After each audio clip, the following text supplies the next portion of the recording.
Esperanza.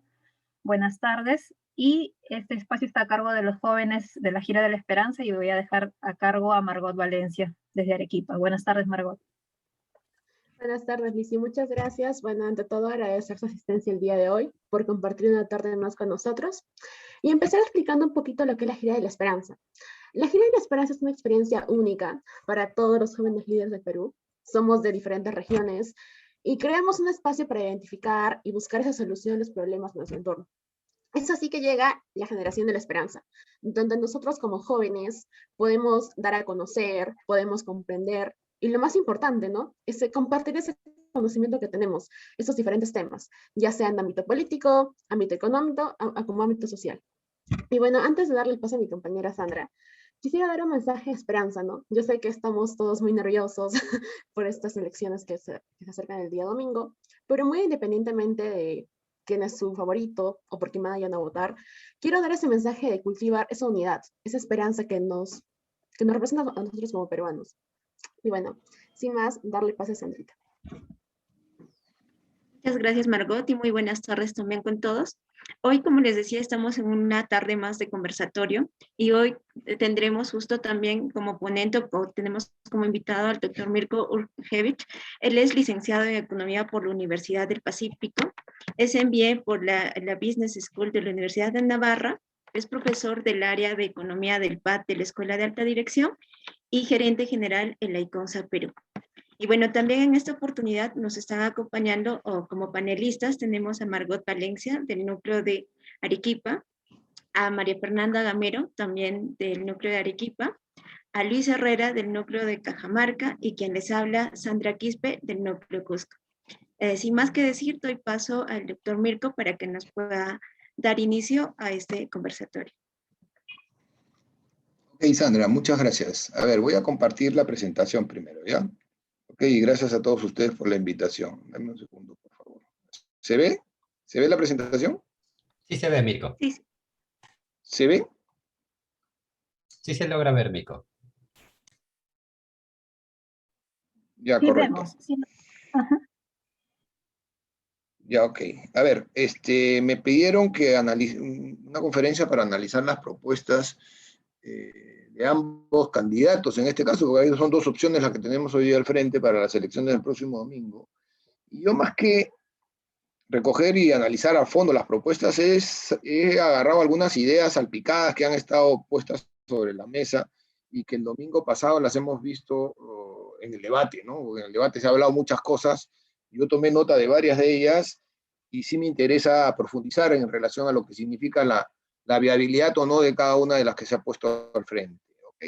Pero primero, antes de empezar con analizar las propuestas, yo quisiera primero tener claro el marco al que nos enfrentamos. Y esto es a lo que nos enfrentamos. El cuadro que estamos viendo aquí es el cuadro que muestra el resultado fiscal. ¿Qué significa el resultado fiscal?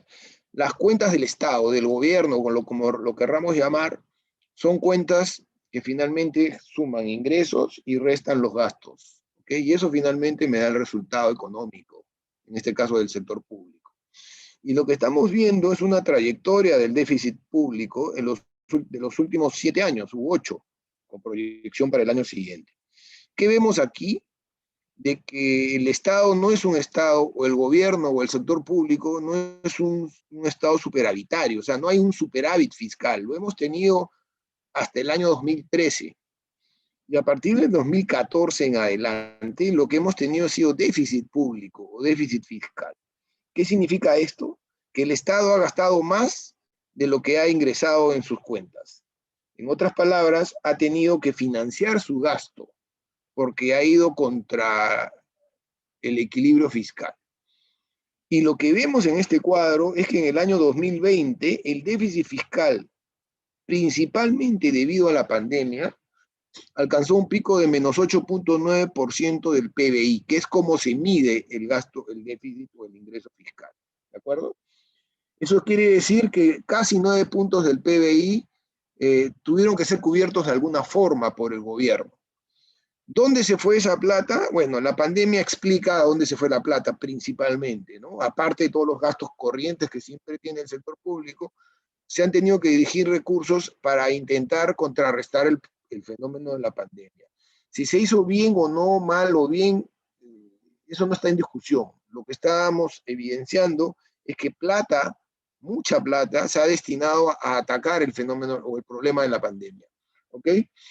Y la respuesta anticipada de cómo financiaste ese déficit ha sido endeudándonos. ¿Ok? Nos hemos endeudado en 9 puntos del PBI. Nuestra deuda antes del fenómeno COVID era de más o menos 25% del PBI, era una de las deudas más bajas relativamente hablando en relación a los países latinoamericanos en general, ¿ok? Perú, junto con Chile, somos los países que menos endeudamiento tenemos en proporción al PBI, que es como se miden los endeudamientos de verdad. Tú para comparar un país con otro tienes que compararlo en magnitudes relativas, no en absolutas, porque los países pueden ser mucho más grandes que otros, las economías pueden ser muy diferentes, pero la medición comparado con su PBI, que es lo que cada país produce, es una medición que me puede servir para comparar precisamente una realidad contra otra, que no tiene que ser igual. Y lo que vemos en este cuadro es que hemos tenido un déficit cercano al 9%, que este año, según las proyecciones, y estas proyecciones son del Banco Central de Reserva, vamos a tener otra vez un déficit de 4.4% e inclusive en el año 2022 vamos a tener un déficit de 2.8% del PBI. ¿De acuerdo? Y aquí podemos sacar primera gran conclusión. Diría varias grandes conclusiones. La primera de ellas es, oye, esa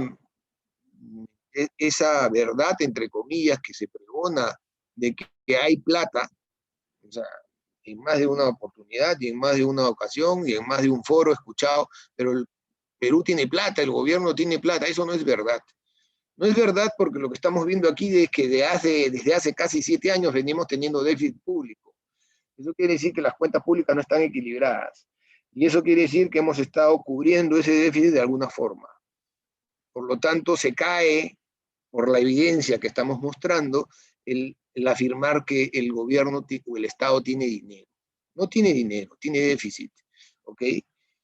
Y lo que es más importante, es bueno entender, nosotros cubrimos el déficit hoy día principalmente endeudando a la economía, o endeudando al país. Tenemos la enorme facilidad de agarrar el teléfono, que es una forma de decirlo, y conseguir dinero rápidamente, a través de una serie de instrumentos, generalmente emisión de bonos del gobierno, etc.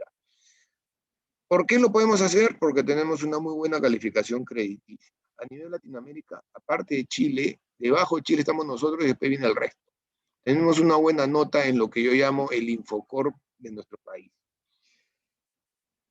El problema que estamos evidenciando hoy día es que ya las calificadoras nos están comenzando a cuestionar la nota que nos han puesto.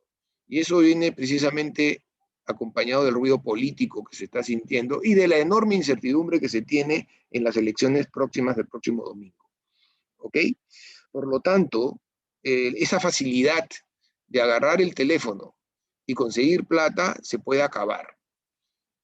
Es más, se consigue dinero barato, porque como tienes una buena nota, entre comillas, consigues plata más barata, porque esa es más o menos la ecuación. El riesgo va de la mano con la rentabilidad, ¿no? Menos riesgo, tiene que ser más barato el crédito que consigas.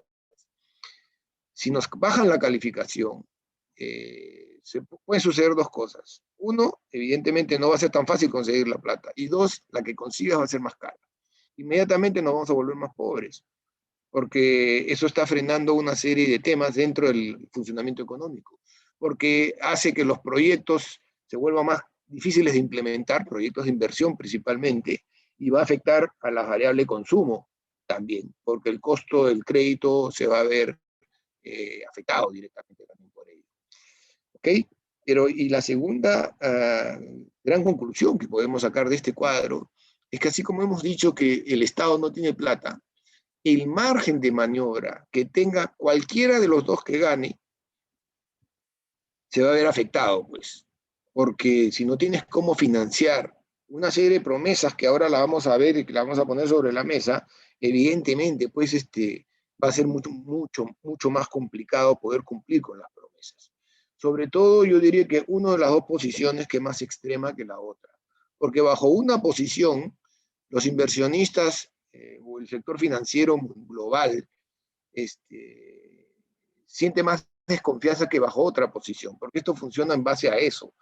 Los inversionistas o los mercados financieros reaccionan ante la confianza que puede haber, ya sea en una economía, ya sea en una tendencia de un gobierno, o ya sea de una persona que maneje directamente las cuentas públicas. Entonces, hay una probabilidad muy grande de que nos bajen, uno, de que nos bajen la calificación, y dos, de que de repente sea muy difícil conseguir los fondos que necesitamos para poder cumplir con las cosas que se están prometiendo. Entonces, vamos a pasar ahora a ver lo que primero hemos tratado, primero he puesto Perú Libre porque es la que, en fin, ha sonado más, llamémoslo así, en cuanto a las cosas que se han dicho, sobre todo porque nos sacan del contexto en el que vivimos. Nosotros vivimos hace 30 años bajo un modelo. Ayer tuve la oportunidad de explicar un poco el modelo de la conferencia de ayer, ahora también lo vamos a repasar un poco más adelante, en el cual este modelo prioriza la inversión en vez del consumo, si lo queremos resumir. Y ese modelo nos ha hecho crecer los últimos 30 años.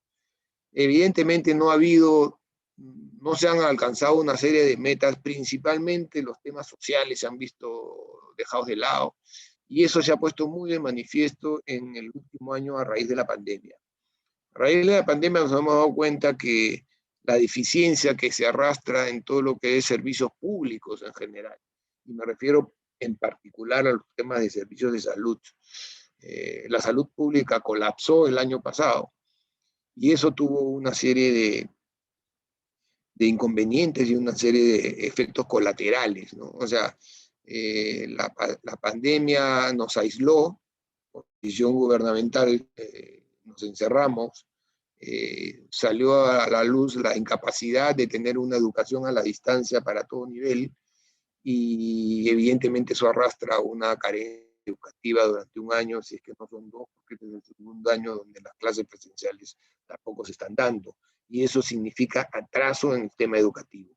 Y eso no se va a ver hoy día, pero se va a ver a futuro cuando esa mano de obra salga al mercado laboral y se encuentre con un nivel de preparación no adecuado. Eso finalmente afecta a la productividad de todo el país y de toda la economía. Y eso es precisamente uno de los temas que deberíamos atacar a fondo, ¿no? Mejorar la productividad y mejorar la educación. Pero bueno, pasemos ahora a examinar estas medidas que yo he tomado, algunas de ellas, y que no están en orden tampoco. Yo he ido tomando nota de lo que he podido escuchar. Y vamos a ver lo que significa, ¿no? Y las consecuencias de cada una de ellas, ¿no? En términos generales, el planteamiento de Perú Libre es acabar con el modelo que se tiene vigente. El modelo que se tiene vigente, como lo he dicho, es un modelo orientado a la inversión, no al consumo. Y aquí se están atacando frontalmente varios de los pilares del modelo. Los pilares o los que yo llamo candados del modelo. Y eso lo vamos a ir viendo a medida que vayamos explicando cada uno de estos puntos que lo tengo acá diagramado. Primero, que a mí no me dejó de llamar la atención, fue: se van a revisar los tratados de libre comercio. El Perú hoy día tiene tratados de libre comercio firmados con un sinnúmero de países o conglomerados de países como la Unión Económica, por ejemplo, Europea, ¿no? Revisar los tratados de libre comercio quiere decir: oye, ¿sabes qué? No estoy de acuerdo con esto, vamos a cambiar las reglas. ¿Qué significa tratados de libre comercio? Significa que tengo muchísima flexibilidad para comprar y vender productos de Perú y comprar productos del extranjero, de los países con los cuales tengo el tratado de libre comercio. En otras palabras, no hay barreras para el comercio, no hay impuestos de por medio. No me cobran impuestos ni pago impuestos por comprar o vender los productos con determinados países con los cuales tengo estos tratados de libre comercio. El mundo hoy día es un mundo muy globalizado. Nos enteramos lo que pasa en segundos, lo que pasa al otro lado del planeta. Y lo mismo está pasando con el comercio. En general, el mundo se ha globalizado también en el tema comercial. ¿Ok? Podemos traer mercadería de cualquier parte del mundo, y si hay un tratado de libre comercio, se puede traer mercadería con mayor agilidad y con mayor flexibilidad, porque no me voy a enfrentar a barreras arancelarias, que generalmente son impuestos que encarecen esos productos. Y esto juega en un sentido y en otro, no solamente a favor nuestro o en contra nuestro, en ambos sentidos. Si nosotros nos tiramos abajo los tratados de libre comercio, lo que estamos diciendo es nos estamos volviendo una economía autárquica y cerrada. ¿Ok? Sobre todo, si veo el segundo punto donde dice vamos a prohibir importaciones. ¿Cuál es la lógica de intentar decir revisar tratados y prohibir importaciones? Es proteger a la industria nacional y proteger al productor nacional. Esa es la lógica que hay detrás. Esto ya lo hemos vivido en el Perú en el siglo pasado, desde el año 70 hasta el año 90, más o menos. Yo diría que son 20 años de probar con este modelo de mirar hacia adentro. ¿Por qué lo hago? Porque creo que protegiendo a la industria o al productor nacional estoy haciendo lo correcto, estoy siendo justo y estoy tratando de hacer las cosas bien. Lo que no me dice esto es que lo que estoy generando es una distorsión en el mercado. Y al distorsionar el mercado, lo que estoy poniéndole es trabas más bien al desarrollo económico. ¿Por qué lo digo? Porque si yo prohíbo importaciones, no tengo la capacidad para sustituir esas importaciones con producción local. Entonces, la oferta de lo que viene de fuera se va a encarecer, pues, porque simplemente se va a cortar la oferta. Y va a haber la mitad, asumiendo que solamente tengo el 50% de capacidad para abastecer el mercado interno, el 50% de capacidad significaría que se duplicarían los precios de ese producto, porque esa es la regla. Han puesto el ejemplo, los que están en contra de esto han puesto un ejemplo muy ilustrativo con respecto a lo que pasaría con el precio del pollo, por ejemplo, ¿no? O sea, el pollo se alimenta de maíz, y si yo prohíbo las importaciones de maíz, el maíz internamente va a subir de precio, y por lo tanto el alimento del pollo, si es que alcanzase también, subiría, y por lo tanto el pollo que forma parte de la canasta básica, más que duplicaría, triplicaría su precio. Esos son los argumentos que se han escuchado en contra. Pero el tema es un poco más profundo, ¿no? Yo estoy yendo a pensar que soy autosuficiente para abastecerme. Y el Perú no es autosuficiente para abastecerse. Nosotros no producimos todo lo que el mundo produce. Importamos muchísimas cosas. Y si estamos prohibiendo importaciones y estamos desconociendo tratados de libre comercio, es de esperar una reacción del otro lado, que es ponerle trabas a los productos que yo vendo. Si yo no puedo vender los productos, simplemente no voy a tener divisas o dólares para poder comprar lo que necesite, porque nosotros no nos abastecemos por completo. No solamente importamos bienes de consumo, sino también insumos, alimentos y bienes de capital. Entonces, eso ya te genera una escasez en el mercado. Y escasez significa una experiencia que por lo menos mi generación la vivió en la década del 80, finales de los 80, que es un tema de colas, ¿no? Desabastecimiento y colas. Eso es lo que produce una política dirigida a prohibir importaciones y a proteger el mercado interno. Finalmente, la intención puede ser muy, muy buena, pero desgraciadamente las consecuencias terminan siendo precisamente al revés de lo que se quiere lograr. Después me voy al tercer punto y digo, Coca y Tía María no va, eso lo escuché en el debate del domingo pasado. Habría que ver primero por qué es evidente que existe una posición antiminera muy grande, bajo de que las compañías mineras contaminan y depredan los recursos. Eso es un tema, es un hecho. Eso yo no voy a negar que mucha gente piensa así. Pero también es verdad que la gran minería es muy controlada y muy regulada, ¿no? Hay que diferenciar entre lo que hace mal y lo que se deja que se haga mal. Y yo soy de la opinión de que lo que falla es la regulación. Y más que la regulación, la supervisión de que efectivamente se cumplan las normas, en caso que se incumplan. Pero lo que sí me apena en una posición como esta es no darnos cuenta de lo que significa la coyuntura que se está viviendo. Hoy día, el precio de los minerales está en alza. Y nos guste o no, el Perú es un país primario exportador. No hemos desarrollado mucha industria. Hay industria local, más de la que se piensa, ojo. Pero nuestra actividad extractiva, sobre todo la de minería, es la que nos genera la mayor cantidad de dólares a la economía, que son necesarios para subsistir. Y en particular, El cobre hoy día está atravesando por una coyuntura impresionante. El récord histórico en su cotización. Jamás ha tenido el cobre una cotización tan alta como la que tiene el día de hoy. El Perú es el segundo productor de cobre después de Chile a nivel mundial. ¿Ok? ¿Y por qué está siendo tan demandado el cobre? Bueno, la economía mundial en general se está reactivando luego de la crisis del año pasado del COVID, más rápido de lo que se pensaba. Pero adicionalmente está cambiando la matriz de consumo de combustible a nivel mundial. ¿Qué es lo que está pasando? El carro eléctrico está comenzando a volverse el carro, por una razón muy sencilla, es energía renovable, no contamina, en contra de lo que es el carro a combustión, que es el carro tradicional que conocemos que funciona a base de gasolina, petróleo. Entonces, para construir los carros eléctricos se demanda cobre para las baterías, cobre y litio, y los dos los tenemos. Litio en Puno, se han encontrado grandes yacimientos, y cobre, somos el segundo productor con mucho proyecto, entre ellos Conga y Tía María. Tengo entendido que también tienen yacimientos de cobre probado. Entonces, el cobre se está convirtiendo en el oro del siglo XXI.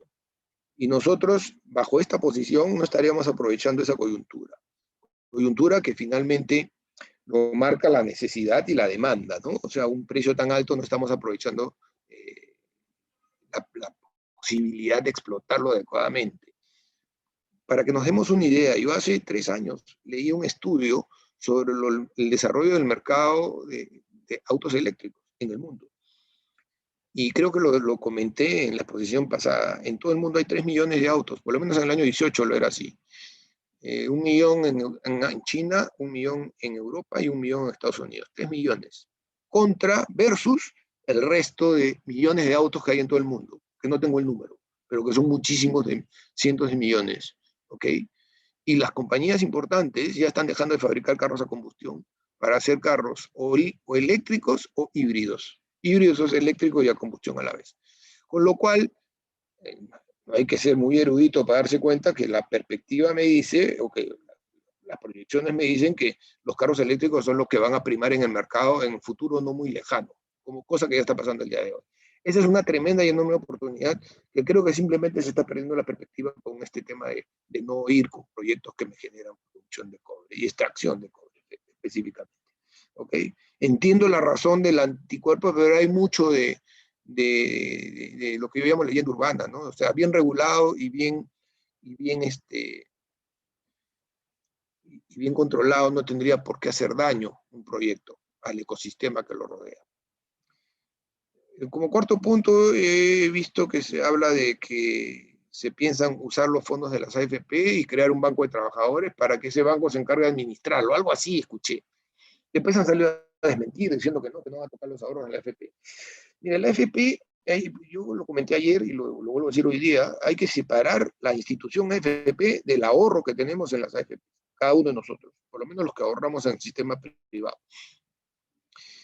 Y hay que hacer un poco en memoria acá. El sistema privado, o el sistema de AFP, como se llama, nace como consecuencia del fracaso de la ONP. La ONP es un sistema de ahorro público que es una olla común, es un sistema común de ahorro en el cual el que trabaja le paga la jubilación al que está jubilado. O sea, yo aporto, pero ese aporte no va para mí, para un futuro, sino va para el que está jubilado y necesita recibir una pensión. Ese sistema de reparto está quebrado de hace 30 años o más.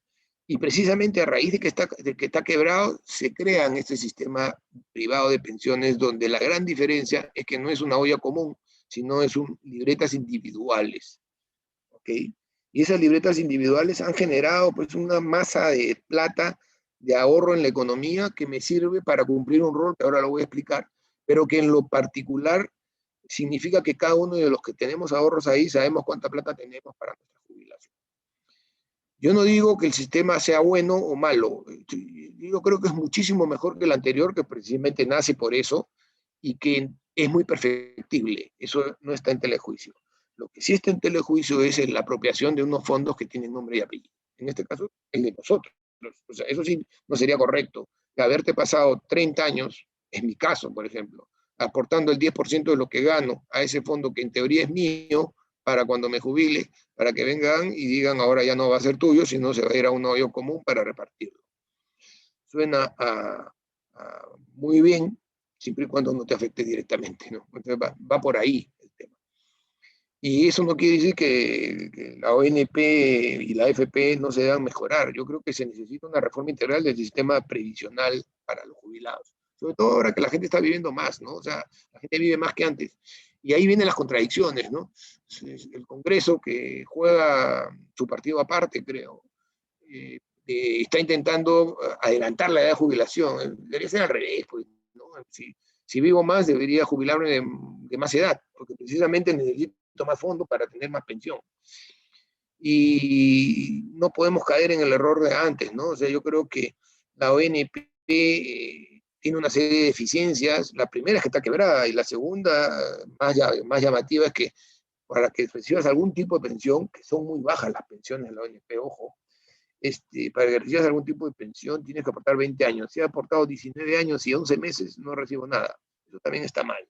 Eso hay que corregirlo. Y también sería posible, pues, de alguna forma, por el otro lado, negociar algún tipo de pensión mínima, ¿no? Por lo menos.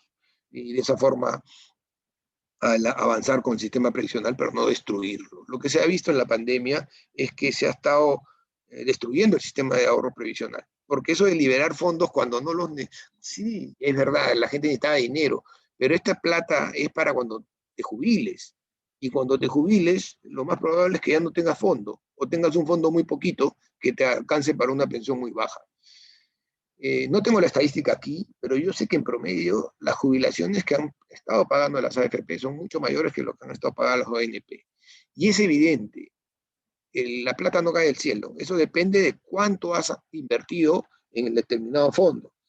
Eso no se provee solo. Entonces, mientras más aportes, evidentemente tu pensión va a ser más alta. Y eso parte de la definición de lo que es economía, ¿no? Todo cuesta en economía y no hay lonche gratis. Entonces, pensar que no es así es simplemente engañarnos, ¿no? Entonces va por ahí. Otro tema que escuché en los planteamientos, como les digo, salpicados, es 10% del PBI para educación y 10% del PBI para salud. Yo creo que acá hay un problema de ignorancia muy grande, por una razón muy sencilla. Todo el presupuesto del Estado, todo ese gasto que hemos visto en el cuadro anterior, que ya me genera un déficit de 8 o 9% el año pasado y que este año está proyectado a 4%, todo el presupuesto es 20% del PBI. Ese es el tamaño del Estado, 20% del PBI. Y aquí en 2 sectores estoy diciendo que me voy a gastar todo el presupuesto. Entonces, ¿qué queda para el resto? Y para el resto es todos los programas de ayuda social, todos los programas relacionados a una serie de actividades del Estado propiamente dicho, como pueden ser, no sé, pues, defensa, interior, y todos los demás ministerios también tienen gastos corrientes que cubrir, no todo solamente salud y educación. Entonces, acá hay un problema de entender el tamaño del sector público. A lo menos que el 100% de la economía se vuelva estatal, lo cual es un planteamiento, es una posibilidad también. Si no, no se explica por qué todo el presupuesto te lo vas a gastar solamente en 2 sectores. Ahí hay una inconsistencia y creo que hasta ahora no lo han aclarado. Y por último, tú no puedes hablar que del 10% del PBI cuando el PBI es una variable que se obtiene al final del año, no al principio. Entonces tú no puedes presupuestar algo en función de una variable que desconoces. ¿Okay? Entonces, y eso es la gran duda y la gran inconsistencia que se ve en esta propuesta. El séptimo que he puesto ahí es lo que todo el mundo repite, y yo creo que la verdad es que la gente repite sin saber lo que dice. El cambio de constitución. Hay que cambiar la constitución y el mundo va a cambiar y nuestra realidad va a cambiar. Y aquí yo me pregunto qué hay detrás de esto. Si detrás de este cambio de constitución es acabar con la autonomía del Banco Central. Porque eso es lo más importante. Hay un artículo, creo que es el 82, de la Constitución, que dice que el Banco Central no puede financiar gasto público con emisión del Banco Central. O sea, la maquinita. Está prohibida la maquinita al día de hoy. Para los que tenemos ya años o canas o casi no tenemos pelo, nos acordamos lo que fue la hiperinflación de finales de los 80. Eso, ¿por qué se dio? Porque el sector público tenía un déficit muy grande y la forma más fácil, entre comillas, de cubrirlo fue pidiéndole plata al Banco Central. Banco Central, necesito 1.000 millones, y el Banco Central imprimía 1.000 millones. Banco Central, necesito 5.000 millones, y el Banco Central imprimía 5.000 millones. Banco Central, necesito X dinero, y el Banco Central imprimía. Entonces no había límite, entre comillas, para el gasto. ¿Por qué? Porque lo cubrías emitiendo. Eso me genera hiperinflación. Eso me genera lo que está viviendo Venezuela hoy día, lo que está viviendo Argentina hoy día. Emisión inorgánica, o sea, emisión sin respaldo y déficit fiscal enorme. Entonces, si ese es el sentido del cambio de constitución, va a ser un cambio, yo digo abiertamente, no para bien, sino por el contrario, para un retroceso muy grande. Ya el Perú ha vivido una experiencia así. En la década del 80, finales del 80, vivimos hiperinflación bajo un modelo que ahora lo vamos a explicar, donde primaba el consumo y primaba el control de precios. Ese es otro tema. Detrás de todo esto, detrás de este modelo que prima el consumo y no la inversión, es un modelo que se fija mucho en el corto plazo y se utiliza una serie de instrumentos básicamente controlando los precios.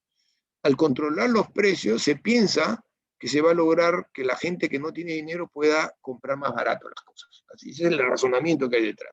El problema es la base teórica del sustento que tiene ese razonamiento. Si yo controlo precios, lo que genero es que la gente que produce no esté dispuesta a producirlo porque te están pagando menos de lo que deberían.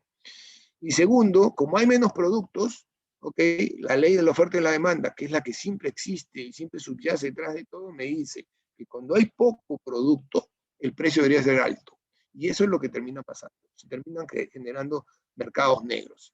Y esos mercados negros son reflejo de la escasez de los productos a raíz de una mala aplicación de política. En resumen, viendo lo que esta opción está proponiendo, me está proponiendo cambiar el modelo.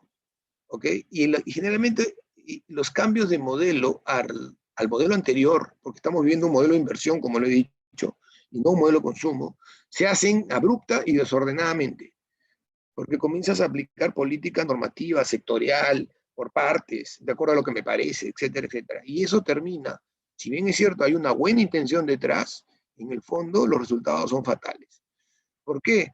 Porque el Perú no es un país que tiene mucho dinero, pues al contrario, hemos visto en el cuadro anterior que hay un déficit público y la única forma de poder lograr todo lo que quiero es generando plata a algún lado. Y desgraciadamente terminas mirando al Banco Central y pidiendo al Banco Central que emita para que tú cumplas todo lo que has prometido. Eso es el juego, entre comillas, que se tiene al frente, para que este modelo sea viable. Si no tienes cómo financiarlo, el modelo no camina. Así de sencillo. Y terminar financiándolo, y lo vuelvo a repetir, de la manera más fácil, que es pidiéndole al Banco Central. Esto no se ha dado hasta el día de hoy porque la Constitución, satanizada, creo, para mi gusto, le da la autonomía al Banco Central para que no le pidan plata. Le dan la autonomía al Banco Central para que haga las cosas correctamente. Y esa estabilidad macroeconómica que hemos logrado en los últimos 30 años se deben en gran parte, si no al 100%, debido a que el Banco Central no ha emitido para financiar desequilibrios en el gasto público. Eso sintetiza un poco el modelo, entre comillas, que abandonamos en la década del 90 del siglo pasado, en la década del 80 del siglo pasado, final, comienzo del 90, y que hoy día aparentemente hay una gran parte de la población, yo diría que por desesperación, entendible por lo que ha significado la pandemia, quiere volver a regresar. Creo que sería un error porque la experiencia económica, que es la que habla, nos dice que este tipo de modelos no funcionan y no han funcionado en ningún sitio. Y lo estamos viendo en la práctica hoy día, y lo vuelvo a repetir, en países como Venezuela o como Argentina, por ejemplo. ¿Okay? Pasemos al siguiente cuadro. Esto es lo que he podido rescatar de Fuerza Popular.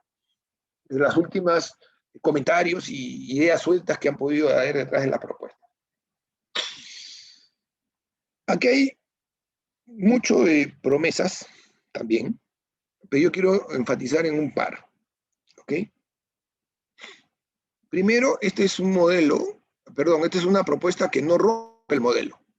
O sea, en ningún lado he visto y escuchado que voy a decir, ya no voy con el modelo anterior, voy a mejorar o voy a por lo menos corregir algunas cosas. Y una de las propuestas que sí me parece súper interesante, porque finalmente desentrampa muchas cosas, es la primera que aparece aquí, que es el 40% del canon para las familias. ¿Qué es el canon? Es parte de los impuestos que regresan a las localidades donde proyectos mineros están funcionando. ¿Ok? Y con esa plata, con el canon, en teoría, los gobiernos regionales invierten en las necesidades que se plasman, que se necesitan. Hospitales, carreteras, aeropuertos, postas médicas, etc. ¿Ok? La realidad que nos ha dicho que la carencia de capacidad técnica ha hecho que los gobiernos regionales derrochen el dinero o no lo gasten, porque también hay una buena parte del presupuesto que no se gasta, o lo gasten mal. Yo he visto el monumento monumentos a la yuca, monumentos en fin, a cosas que no tenían mucho sentido en pueblos donde las necesidades abundan y sin embargo el dinero se ha gastado mal. ¿Qué significa 40% del canon? Que voy a girarle un cheque y se lo voy a dar directamente a las familias beneficiadas. Eso es sacarlos de la pobreza de inmediato. Y eso es que la primera reacción ante una posibilidad de un nuevo proyecto no sea de inmediato un no, sino sea, oye, me están dando la posibilidad de recibir plata directamente.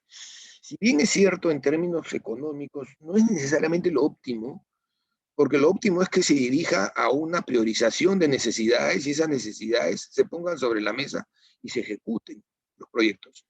Pero por la incapacidad que se tiene, es una salida, yo diría, la más inteligente que he podido percibir. ¿Por qué? Porque la gente va a percibir directamente el beneficio. Vas a tener plata en la billetera para gastarla y te va a sacar de la pobreza directamente, del umbral de pobreza. Mientras dure, evidentemente, la bondad del proyecto, porque el proyecto minero también se acaba, ¿no? O sea, se acaba la beta y dejas de recibir los ingresos y por lo tanto, pero vas a fomentar a que hayan más, pues, porque si la gente está de acuerdo, va a querer que esa riqueza, entre comillas, gozada con el chequecito que te llega, lo puedas percibir y es más trasladarlo a tu familia directamente. ¿Ok? Luego vienen una serie de propuestas que yo diría, nadie en su sano juicio debería decir no me gusta. Todo el mundo va a querer, pues, que en el caso de duplicar la pensión 65, quiere decir que a los ancianos le vas a duplicar lo que están recibiendo el día de hoy, o aumentar el sueldo mínimo. ¿Ok? Aumentar el sueldo mínimo. Los que ganan sueldo mínimo van a estar felices de que les aumenten el sueldo mínimo. O lo que han llamado bono oxígeno, que 10.000 soles por cada persona que ha fallecido por COVID. ¡Wow! Es un montón de plata. Ya, esas tres cosas, la gran pregunta que tengo que hacer es cómo lo voy a financiar. ¿Ok? Ahora, el cómo lo voy a financiar es muy sencillo. Pues. Estoy en un modelo que tiene una calificación crediticia y que presenta cuentas ordenadas. Tu facilidad para conseguir plata no debería ser un impedimento. ¿De acuerdo? En cambio, en el otro lado, puedo prometer lo mismo, pero si estoy diciendo que voy a romper un modelo que me ha permitido crecer 30 años, la posibilidad de que agarre el teléfono y consiga plata va a ser mucho más complicada, por no decir casi imposible. Entonces, esto en la medida que contenga financiamiento adecuado, y yo llamo financiamiento adecuado es no pedirle al Banco Central, por ejemplo, no tendría por qué ser un problema. Y tengo entendido, por lo que he escuchado, y por los descargos que le han dado, porque precisamente han habido muchas críticas, entre comillas, a tanta promesa, por los descargos que han dado, tengo entendido que esto está ya debidamente financiado y la forma como lo van a financiar está sobre la mesa. Potenciar agrobanco, ahí hay un problema con el agrobanco. El agrobanco es un banco que generalmente la mayoría de los gobiernos le ha metido dinero para financiar el agro. El agro es un tema sumamente complejo. El problema no solamente es un tema crediticio, yo creo que va más allá que solamente darle plata. Yo creo que necesita una ayuda integral, los pequeños agricultores sobre todo. No estoy hablando de los grandes exportadores de recursos agrícolas que hoy día han crecido muchísimo en los últimos 10 años, 10 o 20 años, sino los pequeños, ¿no? Los pequeños necesitan asesoría técnica, necesitan ayuda económica, evidentemente, necesitan créditos, pero créditos muy flexibles en el sentido de que entiendan el ciclo agrario, ¿no? Una mala cosecha te puede tumbar abajo cualquier programación que tengas hacia adelante. Pero tienes que tener esa flexibilidad para que eso funcione. Si vas solamente a dar el crédito, estás cayendo en lo mismo. Esto requiere asesoría técnica a todo nivel, desde los insumos que necesitas, desde el tipo de plantación o de cultivo que vayas a hacer, hasta la posibilidad de que lo hagas o no, etcétera. Hay un sinnúmero de temas adicionales que solamente dar crédito. Exonerar de tributos a las MIPES. Ha habido un planteamiento que dice durante los 3 primeros años no van a pagar impuestos. Yo creo que el sentido que hay ahí, más que regalar el no pago de impuestos, porque en el fondo es formalizar. Y ese es el gran problema que tiene la economía peruana. Somos demasiado informales. Y lo que me llama la atención es que no nos quejamos de que somos informales. Mejor dicho, los formales no se quejan de los informales. ¿Qué significa ser informal? Significa no pagar impuestos, pues, por ejemplo.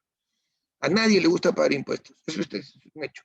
Pero también es verdad que con los impuestos el Estado recaba ingresos y con esos ingresos, en teoría, los debe distribuir para los que lo necesitan.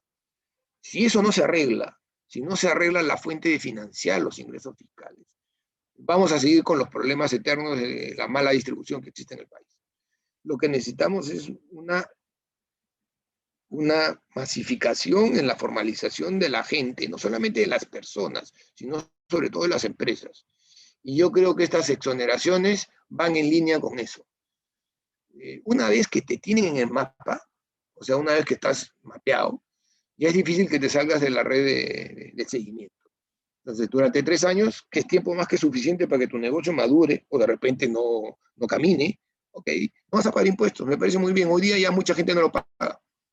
Esto es para empresas nuevas, ¿no? Entonces, pero a partir del 3er año, bueno, ya comienzas a pagar de acuerdo a los regímenes vigentes, de acuerdo al tipo de negocio. Yo creo que tiene una coherencia bastante lógica por ahí. Y por último, sobre todo si hoy día no le estoy quitando a nadie, ¿no? Exonerar impuestos a pequeñas empresas que se van a formar, no estoy quitando nada, estoy más bien aprovechando hacia futuro algo que ha podido ser muy informal. Y por último, los 2 millones de puestos de trabajo son los programas masivos e intensivos de mano de obra que habría que ver qué tipo de proyectos finalmente son los que se tienen. Aquí la coherencia de este tema va de la mano con el mantenimiento o no del modelo, ¿no? O sea, acá me está diciendo, voy a mantener el modelo, pero voy a corregir y le voy a dar tales cosas. En el fondo lo que están haciendo es intentar distribuir un modelo que ha fallado, entre comillas, en la distribución, pero más que fallar en la distribución, el modelo lo que le ha fallado ha sido el desarrollo del Estado. O sea, el Estado no ha caminado al mismo ritmo del sector privado, y la falencia se ha notado y se ha puesto en evidencia en la última pandemia, principalmente. ¿Ok? Entonces, esa es la gran diferencia de una propuesta y otra. Una es un modelo que ya lo vivimos, que es esto de acá, y que honestamente nos condujo a hiperinflación, y a una caída horrorosa de la economía. A finales de los 90 y a principios de los 90 del siglo pasado, la pobreza en el Perú llegaba a cerca de 80%. 80% de la gente era pobre en el Perú, con un modelo así. En cambio, con este modelo que se tiene hoy día, con todas las deficiencias que puedan hacer, la pobreza bajó a 20%.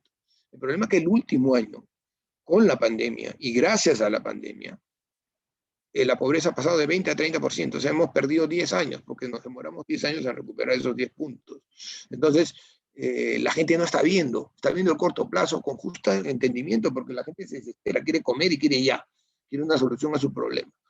Tal vez sea una solución a cortísimo plazo, con poco margen de maniobra, pero a largo plazo eso no es lo que nos va a poner al otro lado. ¿Y qué cosa es ponernos al otro lado? Generar bienestar para la gente, principalmente. ¿Ok? El modelo, lo voy a repetir, lo repetí en la conferencia pasada, no sé cuánto tiempo tengo, Lisi, no sé cuánto tiempo me queda en la presentación. Tenemos 30 minutos todavía. Ahora los chicos empezarán con las preguntas también. Ya, lo voy a comentar muy rápidamente. El modelo que tenemos se circunscribe a estas curvas.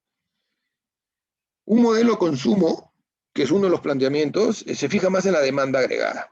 Después voy a hacer el resumen. Se fija más en la demanda agregada, se fija en esta curva de acá. Un modelo de inversión se fija más en la oferta, que es la capacidad de producción. Principalmente esa es la gran diferencia. Un modelo de consumo puede hacer que aumente la demanda. Hay un momento en que ya no puedes aumentarlo más porque ya no puedes producir más. En cambio, un modelo de inversión, que es el que tenemos vigente principalmente, se preocupa de que se crezca más, que la capacidad productiva crezca. Mal que bien, con todas las deficiencias, hemos crecido los últimos años. No se ha notado el último año, evidentemente. La pandemia trastocó todo. Y ya veníamos rebotando en un modelo debido, entre otras cosas, por el gran ruido político que se ha tenido en el Perú en los últimos años, principalmente por eso. Y eso ha afectado lo que los economistas llamamos las expectativas. Las expectativas hacia el desarrollo económico se han venido abajo. Y los inversionistas basan sus decisiones en función de las expectativas que tengan. Si ven que el país se complica, simplemente sus expectativas se vuelven negativas y por lo tanto no van a querer invertir. Si ven que el país respeta las reglas de juego, van a querer invertir y van a invertir su dinero y van a invertir capital y van a generar empleo, que básicamente es así como funciona la economía. ¿Qué tenemos en la demanda? Tenemos el consumo privado, la inversión privada, el gasto del gobierno y el comercio exterior, las exportaciones, que es lo que yo vendo, menos las importaciones, que es lo que yo compro de afuera. Y la oferta está compuesta por materias primas o recursos naturales, la mano de obra, la tecnología, el capital y lo que llamamos infraestructura. Esto de aquí me permite producir bienes y servicios para satisfacer la demanda, para satisfacer el consumo, para satisfacer las necesidades del gasto público. El gasto público también tiene consumo e inversión. Consumo público, los sueldos de, no sé, pues, de los maestros. Inversión pública, hacer una carretera. Eso es un gasto en consumo, pero eso es un gasto de inversión. La inversión privada está en la demanda, pero también me afecta a la oferta. Por eso que para mí es la variable más importante, a pesar de no ser el componente más grande de la demanda. ¿Ok? Si ustedes hacen la pregunta, ¿cuál es el componente más importante de la demanda agregada? El más grande es el consumo, aquí lo vemos, 60% del consumo privado y 10% del consumo público. Pero el más importante es la inversión, que se llama formación bruta de capital, es 20%, porque me va a afectar la demanda, pero también me va a afectar la oferta. ¿Ok? Entonces, un ejemplo siempre lo pongo, supongamos que hacemos la carretera, la autopista, que falta Pisco-Ica, son 50 kilómetros. Y la concedo, o la hago yo, o lo hace el sector privado, me da igual, con tal que exista. El primer fin de semana ya comienzo a pagarle jornal a los obreros que están haciendo la carretera. Entonces ya la demanda comienza a tener un impulso, porque comienzo a gastar en pagarle su sueldo o sus salarios. En cambio, cuando termino de hacer la carretera, que pueden ser 6 meses, o la autopista, perdón, la oferta va a responder. Voy a tener mejor infraestructura, por lo tanto los costos de producción van a bajar, porque el trasladarse va a ser mucho más barato. Entonces, es así como juega la inversión, tanto en la demanda como en la oferta. En cambio, si fuera solo consumo, el consumo lo consumes una sola vez y punto. No hay consumo el periodo siguiente, porque ya te gastaste el bien. Aquí, en un modelo de inversión, lo produces. En un modelo de consumo, te lo gastas. ¿Qué va primero, el consumo o la inversión? Va primero el consumo, porque la gente necesita consumir en primer lugar, y en segundo lugar, si no hay demanda, es muy raro que el inversionista decida apostar por invertir en algo. Primero se percibe que hay demanda y después invierte lo necesario para satisfacer esa demanda. Bueno, la oferta, esto es simplemente un cuadro ilustrativo donde vemos que los sectores han caminado desigualmente. Hay sectores muy golpeados en la economía, pero que también son muy reactivos a la formación de empleo. Lo digo por el sector construcción. El sector construcción, anualizado a marzo, que es la última cifra oficial que tenemos, ha caído 12%, pero en lo que va del año, de enero a febrero, tiene 14, casi 15% de crecimiento. ¿Cuál es la ventaja del sector construcción? Que es intensivo en mano de obra. Hoy día, el sector construcción se ha vuelto a parar en seco. ¿Por qué? Por las expectativas de los inversionistas. La incertidumbre política no sabe lo que viene después del domingo. Y por lo tanto dicen, prefiero esperar a gatillar mis proyectos. Estoy haciendo un edificio. Ok, va a haber capacidad de compra para la gente después de las elecciones. Va a haber capacidad de ahorro, mejor dicho, de préstamos de los bancos. Si los préstamos tienen que ir de la mano con el ahorro, y el ahorro hay una probabilidad muy grande de que siga desapareciendo, como es que es lo que está pasando al día de hoy con la liberación del ahorro, etcétera. Y así cada realidad en cada sector. Sectores como el agrario ha crecido, evidentemente la gente se alimenta, pero hay sectores muy venidos a menos, como los restaurantes y el alojamiento, hoteles y restaurantes, todo lo que es turismo. En enero y febrero tiene una caída de 40%, solamente en febrero se ha caído 60% en relación al año anterior, y anualmente están casi en menos 60%. Ahí hay otro tema. La lucha contra la pandemia ha evidenciado de que los grandes perdedores han sido la economía formal. La gran perdedora ha sido la economía formal. ¿Por qué? Porque todas las restricciones se han puesto a los negocios formales. El cupo a los restaurantes va hacia los sectores formales. Pero el que vende en la carretera, en la calle, totalmente informal, jamás tuvo ningún tipo de restricción. ¿Por qué? Porque simplemente no lo fiscalizan. Sí fiscalizan a los formales. Entonces, ¿estás apostando por un modelo de formalizar la economía o estás apostando por un modelo de informalizar más la economía? Y creo que se nos ha pasado la gran oportunidad de formalizar más la economía del Perú, porque hubiéramos demostrado a la gente de que ser informal no es negocio. Y creo que eso es un error. Se hubiera demostrado en la pandemia que si no eres formal no te cae ningún bono porque no estás mapeado. Si no eres formal no te cae ningún mejora tributaria. Si no eres formal no te cae el tener que hacer cola en el banco para ir a recoger tu plata cuando te lo han podido abonar en tu cuenta directamente, etcétera, etcétera, etcétera. Entonces, hay una serie de ventajas que no hemos sabido aprovechar de transmitir adecuadamente. ¿Ok? Los modelos. Tenemos dos. O sea, yo llamo muy simple izquierda y derecha a un modelo que está dirigido al consumo y uno que está dirigido a la inversión. Los nombres conocidos, los que proponen, son los keynesianos. Keynes era un economista de la década del 30, el siglo pasado, que gracias a él se salió del crack del 29, donde decía que el gobierno o el Estado tienen que entrar a gastar en la economía. O también conocidos como heterodoxos o socialistas, ¿no? Esos son los que quieren hacer el bien ayudando a todo el mundo. Y los de derecha, digamos, son liberales, ortodoxos o monetaristas, que me dicen todo lo contrario, que me dicen, oye, la economía hay que dejarla que camine. Ok, evidentemente la economía tiene una serie de imperfecciones y ahora vamos a hablar también de eso. El supuesto de estos señores, los precios son fijos. Y el supuesto de estos señores, los precios son flexibles o variables. O sea, suben y bajan. Acá no suben, dicen. ¿Y cómo hago para que no suban? Como lo hicimos en la década del 80, en el gobierno de García I. Se fijan todos los precios. Todos los precios de consumo, como el aceite, el azúcar, el arroz, la gasolina, el dólar, etcétera, etcétera, lo fijaron por decreto ley. ¿Con ganas de qué? De que la gente pueda comprarlo más barato. Y así no funciona la economía. Oferta y demanda, escasez. Si algo se vuelve escaso, su precio tiene que subir. Y eso es lo que originó. Si te pagan menos de su valor, el que produce el bien simplemente no lo va a producir. Y cada vez va a haber menos. Y si hay menos, termina costando más. Pero ustedes me dirán, ¿cómo va a costar más si los precios están fijos? Porque termina generando mercados negros, que son ilegales, pero que existen en la práctica. Esto se ve a cada rato en Venezuela. Lo que hemos podido ver, los supermercados vacíos, es precisamente porque los precios son fijos, porque fijan los productos de primera necesidad que no responden a su verdadero valor. Y por lo tanto, los productores, que son los inversionistas, deciden simplemente no invertir, porque van a perder dinero. En este modelo de izquierda, el Estado es el que manda. En el modelo de la derecha, el mercado es el que manda. El Estado, yo no termino de entender algo. Lo que ha fallado es evidente en la pandemia, que el Estado no ha dado la talla. ¿Ok? ¿Por qué? Porque nos dimos cuenta de todas las deficiencias que han habido. Infraestructura pública, salud, manejo de pandemia, etcétera, etcétera. Eso es deficiencia estatal. Muchas causas, sí. Yo creo que un gran error, por ejemplo, fue haberle bajado el sueldo a los empleados públicos. Eso se dio en el año 2006 con García de presidente. Lo primero que hizo fue le bajó el sueldo a los empleados públicos. ¿Qué lograste? Ineficiencia para el sector público. ¿Por qué? Porque los mejores profesionales, ¿qué buscan? Donde les paguen más o donde les paguen mejor. Y se terminaron yendo al sector privado. Gran perdedor, sector público. Gran ganador, sector privado. Eso suena políticamente correcto, pero como lo dije antes, económicamente correcto, que no es lo mismo. ¿Ok?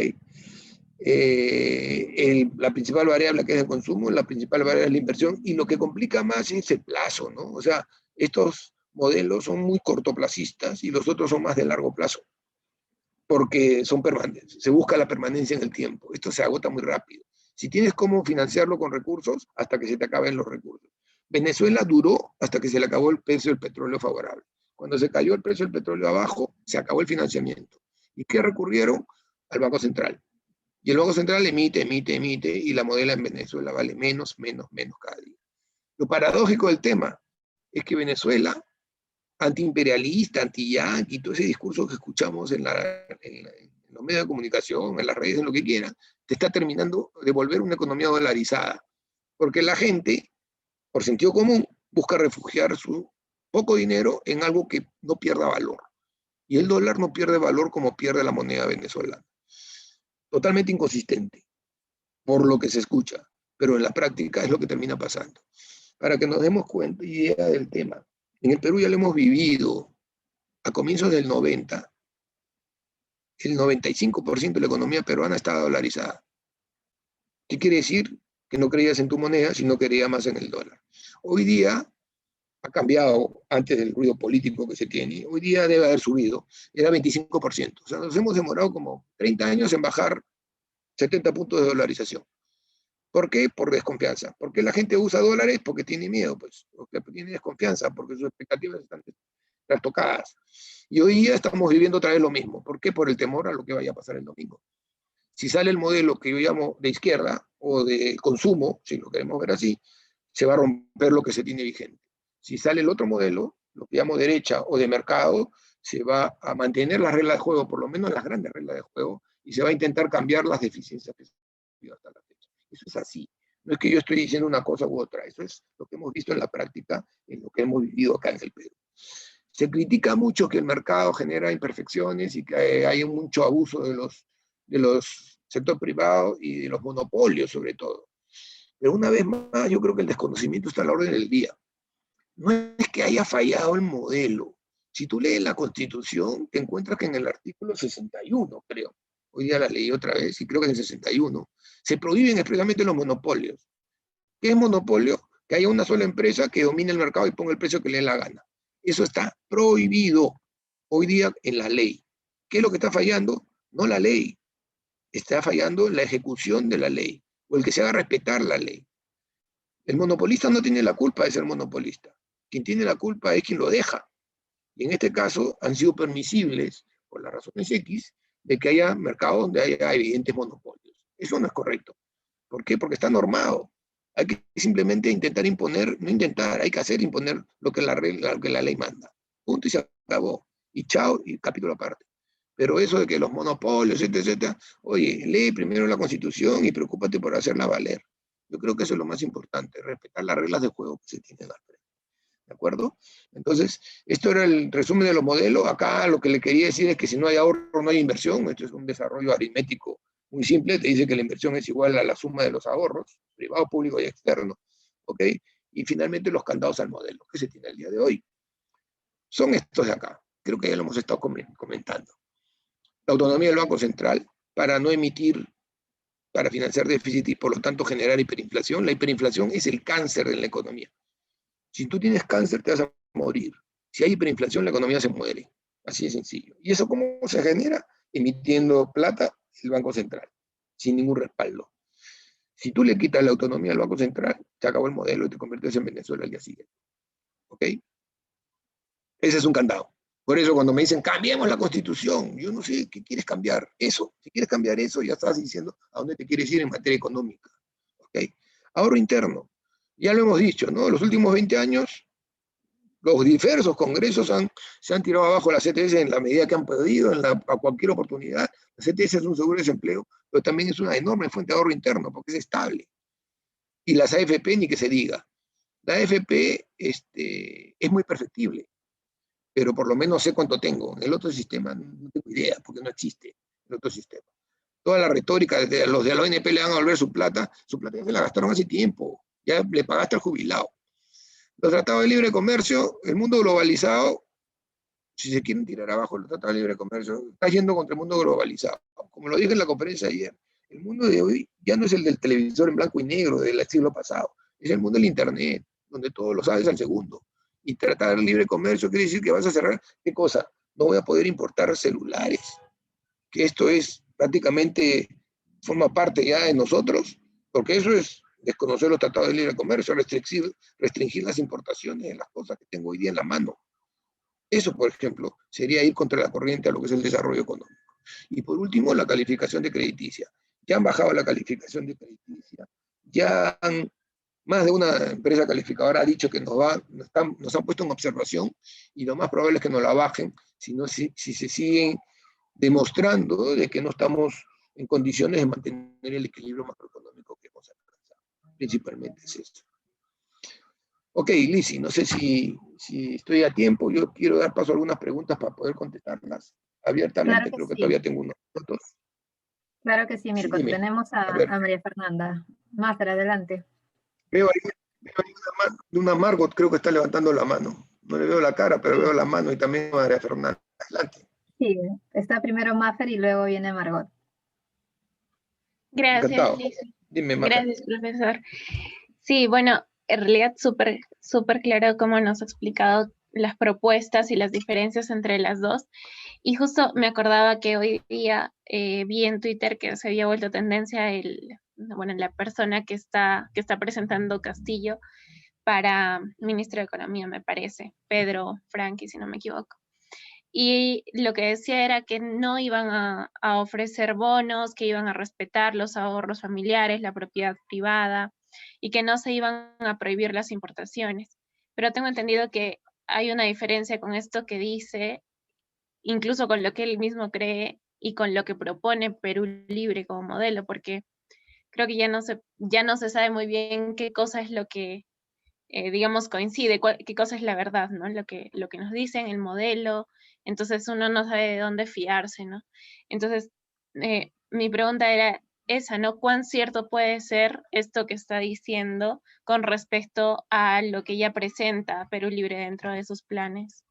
Y perdón A para ver, no usar la segunda nada más, era respecto a Fuerza Popular, sí, porque claro, como usted mismo lo afirmó, varios mencionaban que mucho bono y de dónde iban a sacar el dinero, y usted decía, ¿no?, que hasta donde tiene entendido ya estaba como previsto, pero no sé si esto tiene, yo soy de sociales, entonces mucho no entiendo de esto, pero no sé si esto tiene que ver con el aumento de la deuda externa, porque eso es lo que temen, ¿no?, que nos endeudemos otra vez. ¿Y qué modelo estaría más sí, a ver, cercano a esa posibilidad? mira, está clarísimo. Mira, es un hecho que nos hemos endeudado el año pasado y es un hecho que este año nos vamos a volver a endeudar, porque esa es la forma como se financia el gobierno del día de hoy. Ya hemos dicho que por la Constitución no puedes pedir al Banco Central el peor del financiamiento que puede ser, que suena muy fácil, porque agarras el teléfono y lo único que tienen que hacer es prestarte la plata, porque el Banco Central es quien le emite. Eso hoy día no existe. La probabilidad de que cambie con el cambio de Constitución existe, sí, y con eso se acaba el modelo por completo. O sea, todo el equilibrio que hemos vivido, ustedes son gente muy joven, ustedes no saben lo que es vivir un sistema de racionamiento con controles de precios y racionamiento de productos básicos. Yo sí lo he vivido, ¿ok? Entonces, es romper el sistema que se tiene al día de hoy, que con todas las deficiencias que tienen es mucho mejor que la opción. La opción es el populismo puro, que es lo que se escucha cuando dice voy a desconocer el Tratado de Libre Comercio, voy a frenar las importaciones, voy a agarrarme las AFP. En Argentina se agarraron las AFPs, sin asco, ahí está la publicación, esto no lo estoy inventando. En Bolivia también. Gente que piensa de esa forma termina haciendo eso. ¿Por qué? Porque hay mucho recurso ahí, fácil de agarrar y fácil de gastártelo. ¿Ok?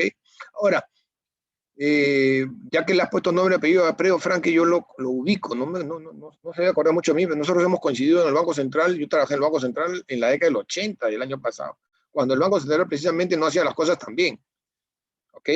Porque emitía, pues, y ahí también estaba Pedro ahí adentro. De ahí no he tenido la oportunidad de cruzármelo profesionalmente hablando.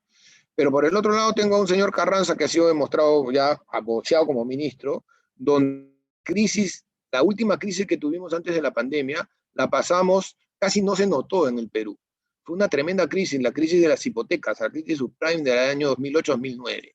Nosotros fuimos el único país en Sudamérica, en Latinoamérica, perdón, que creció en el año 2009. Crecimos poco, 1%. Habíamos crecido 8% el año anterior. Pero al año siguiente volvimos a crecer casi 9%. Entonces, sí tenemos capacidad de manejo. Y el señor Carranza, si hay algo que demostró, es que es un buen tesorero, entre comillas, es un cuidador de los recursos públicos. Entonces, la economía funciona en base a confianza. Y la confianza la da las personas también. Entonces, depende a quién tengas para que tengas o no confianza. Entonces, ahí ya surgen los nombres, ¿no? ¿A quién crees más? Porque las expectativas se forman en base a credibilidad. Yo te puedo contar muchas cosas, pero si no crees en lo que te estoy diciendo, simplemente no me vas a hacer caso y punto. Y así funciona la economía, en credibilidad. ¿Quién te da más credibilidad? Es lo que debería alguien racionalmente ponerse a pensar. ¿Cuál de los dos me da más credibilidad? Como medidas racionales, no como medidas emotivas, porque la emotividad no tiene explicación. Pues. O sea, las cosas emotivas son subjetivas, son irracionales. En cambio, las cosas pensadas, estudiadas, están en el ámbito de la racionalidad. Entonces yo racionalmente tengo que escoger. Y en este caso en particular, honestamente yo no veo mucho que pensar en materia económica. Te lo digo por experiencia propia. Ya he vivido un modelo de consumo. Y ese modelo de consumo suena muy bien al principio. La intención es súper buena, pero termina arrumbándose muy rápidamente. Peor aún ahora, como hemos visto en el primer cuadro, cuando el margen de maniobra es casi nulo.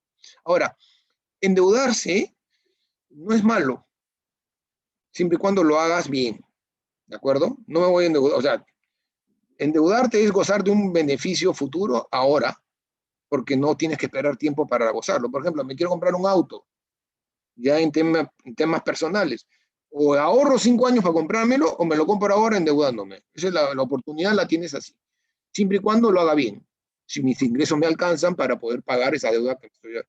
Ahora, el Perú, en términos relativos, es uno de los países que menos deuda tiene en Latinoamérica. Y eso me te pone en una posición privilegiada.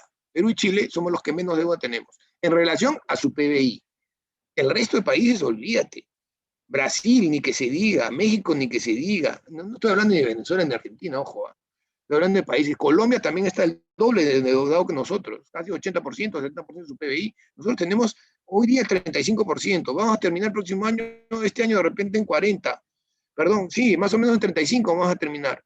35, entre 35 y 40. Pero de ahí debería haber una curva descendiente, porque ya la economía, una vez que comienza a caminar, comienzan a pagar impuestos en las empresas, y esas empresas, esa es recaudación del Estado, y eso aminora el déficit. Ahora, las expectativas son tan importantes que te voltean el escenario. Hoy día la gente está asustada. Hoy día al Perú está llegando cantidad de dólares impresionante por el precio del cobre y de los minerales, pero no se nota. ¿Por qué? Porque la gente se está llevando los dólares. La gente o las empresas, por temor. Si me van a confiscar, si me van a estatizar, si me van a quitar, entonces mejor me lo llevo. Entonces, no estamos aprovechando una coyuntura tan favorable como la que se vive el día de hoy. Si no fuera por esta crisis política que tenemos al frente y por la probabilidad de que cambiemos el modelo, la recuperación económica, y te lo firmo, sería muy rápida. Porque los principales productos de exportación, que es el cobre, entre otros, están volando en precio. Eso genera más ingresos al país en dólares y al Estado en impuestos. Así se diga que no se paga mucho. La otra vez estuve viendo a raíz de las declaraciones que más o menos una empresa minera paga como 50 y tantos % de impuestos, está en el rango internacional. Más o menos es 50 y tantos % que paga entre regalías, canon, impuestos a la renta, etcétera, etcétera. Entonces, no es verdad que no paguen, pagan. ¿Ok? Entonces, lo que pasa es que suena políticamente correcto decir que las mineras no funcionan, pues. Cuando lo que queríamos atacar es hacer la minería informal, por ejemplo, que no paga nada, que contamina y que hace daño, y que no da empleo formal a nadie. Eso sí está mal. Sin embargo, no escucho a nadie que me lo diga como un caballito de batalla dentro de sus propuestas. Voy a atacar la informalidad por tal o tal motivo. Claro, no conviene políticamente decirlo, ¿no? Pero básicamente va por ahí. ¿Ok? Es eso en cuanto a la... No sé si con eso, María Fernanda, pude contestar tu interrogante. Sí, sí, muchísimas gracias, profesor Mirko. Listo, gracias. No sé que hay otra, Margot, que te veo con la mano levantada. Sí, buenas noches, Mirko. Saludos desde Arequipa. Bueno, mi pregunta iba Hola, básicamente, sí, Perú Libre, en su nuevo plan bicentenario sin corrupción, propone lo que es una segunda reforma agraria. Habiendo ya tenido una ya en el pasado y visto sus consecuencias, ¿con qué fin haría esto? ¿Y qué impacto podría tener esa reforma ahora en nuestra economía?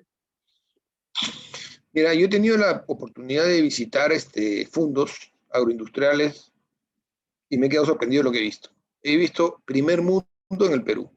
Tecnología impresionante. O sea, no solamente monitoreada, o sea, yo he visto un tablero de control al frente donde tenía árbol por árbol mapeado y riego por goteo, donde te decían cuántas gotas le tenía que caer cada cierto tiempo al árbol para que caiga y sea óptima el riego que le caiga a esos árboles, por ejemplo. ¿Ok? O la cantidad de número de ramas que tienen que haber para optimizar el tamaño de la fruta cuando sale. Todo eso está tecnificado al 100%.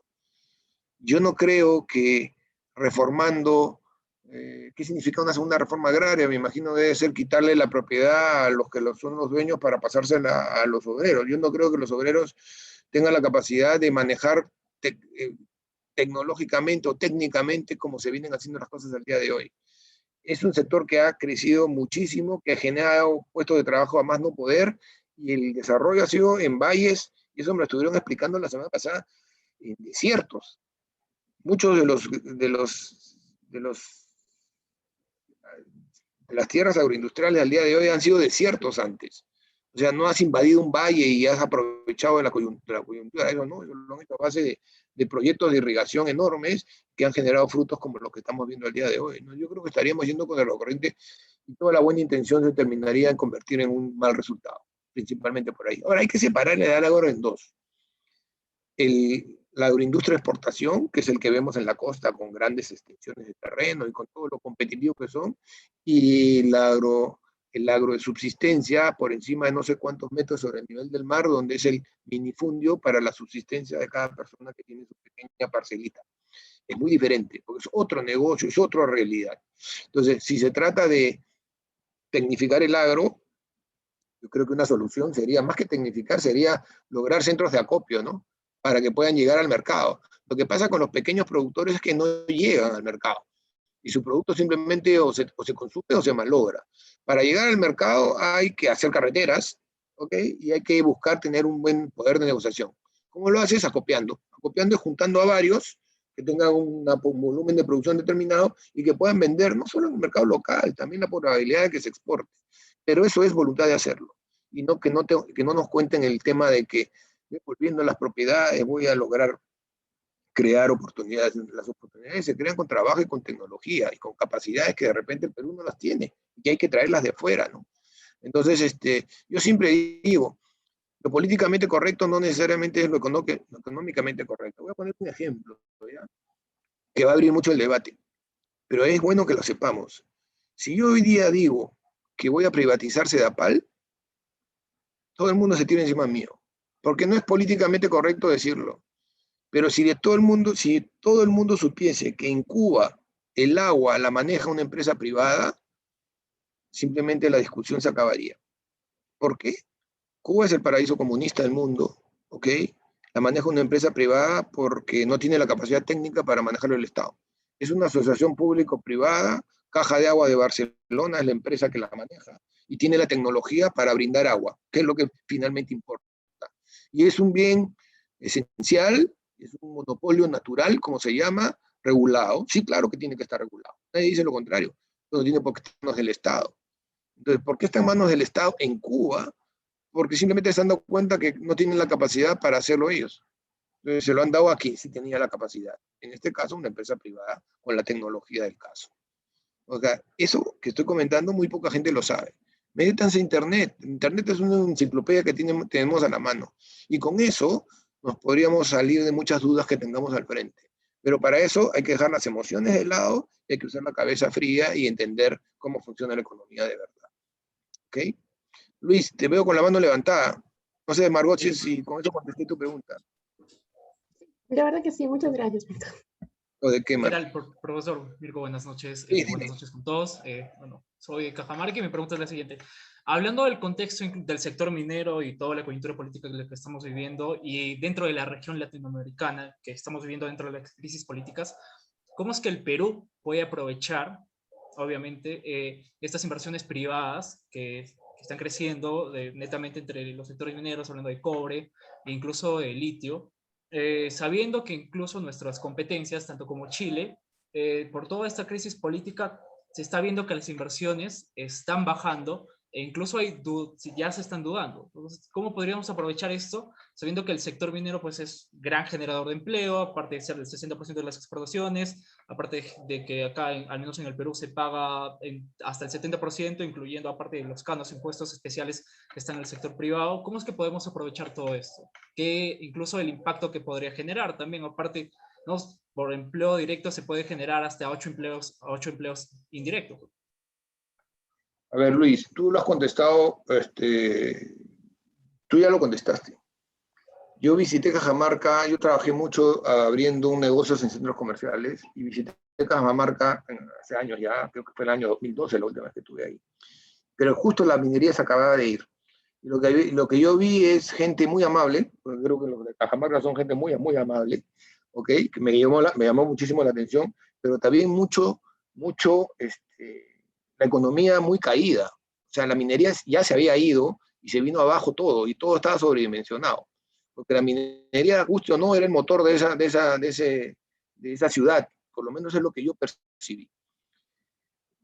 Mira, si tú me preguntas cómo hace para aprovecharlo, hay que aprovecharlo, pues, ¿no? Porque yo sé que Chile hoy día está en cuestionamiento todo su modelo, el modelo de crecimiento que ha tenido Chile, que ha sido un ejemplo para la región. Y he leído más de un artículo donde dicen que dentro de 50 o 100 años los historiadores se preguntarán por qué los chilenos se han ido a un suicidio colectivo. Yo creo que podrían ser los chilenos y los peruanos, depende de lo que escojamos. Muy poca gente conoce un proyecto que a mí de alguna forma lo escuché mucho, porque yo viajaba mucho a Piura, que es el tema de Tambo Grande. Tambo Grande es un proyecto que nunca se viabilizó porque hubo una oposición masiva de la población. La población se opuso al proyecto minero de Tambo Grande. ¿Qué cosa era? Oro debajo de tu pueblo. Eso es lo que es. Tambo Grande es un pueblito entre Sullana y Piura, y debajo de Tambo Grande había oro. ¿Ok? O sea, no hay que ser muy erudito para darse cuenta de que el oro a 100 kilómetros de la costa en plano, extraerlo es muchísimo más barato que a 4.000 metros de altura. ¿Ok? Ahí ganaban todos. Y encima era un proyecto de tajo abierto. Tajo abierto es que cavas, haces un hueco y comienzas a extraer. No es socavón, no es nada, no hay humo, no hay chimenea, no hay nada. Los grandes opositores, yo me acuerdo que dijeron, acá el problema es la contaminación y nos vamos a quedar sin limón y nos vamos a quedar sin ceviche. Eso más o menos era el caballito de batalla de lo que se opusieron.